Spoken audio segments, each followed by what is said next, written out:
Hey there, Bloomers and friends. Rev Kev coming to you on one of the days between Christmas and Epiphany. So this is one of the days of Christmas. Now, I can't remember exactly which day this is, so I don't know if this is the day when we would have maidens dancing or pipers piping or a partridge in a pear tree. Well, I know it's not that one because we're past the first day of Christmas. But as Christmastide goes, from December 25th, our Christmas, until Epiphany, those are the 12 days of Christmas that are referenced in the famous song, and it's also a reason for me to be able to get to have our Christmas tree up all the way till January 6th, which I love. So that's what's fun for me, and that's where we are in the midst of this holiday season, Christmas season. We're also looking right into the face of the new year. This Sunday coming up is one of those times when Sunday actually occurs on New Year's Day, in the same way as this year in 2016, Christmas Day was on a Sunday as well. So when that happens, we have an opportunity to begin the year looking forward. Now, John Wesley, in my Methodist background, I grew up with the fact that John Wesley had a very specific covenant service that he wanted all the Methodists to go through on the first day of the year.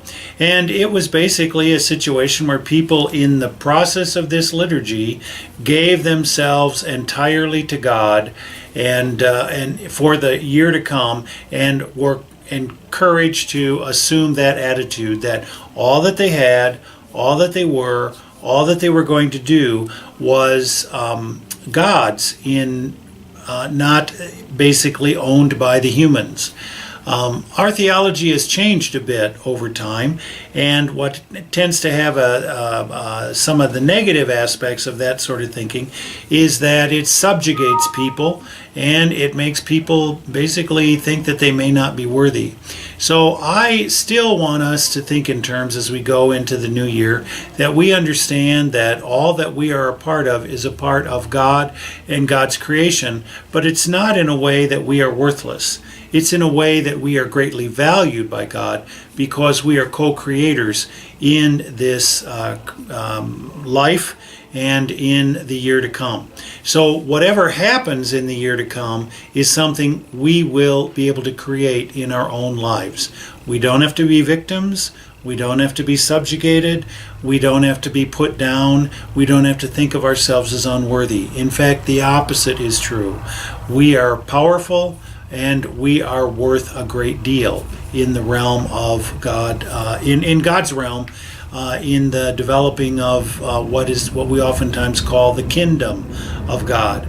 And that's because we're in covenant with one another, we're in relationship with each other, we have something we can give each other. You can give to me, I can give to you, and in that way we establish relationships where we are very worthy, and we are looking forward to the goodness of all that can come in the year to come.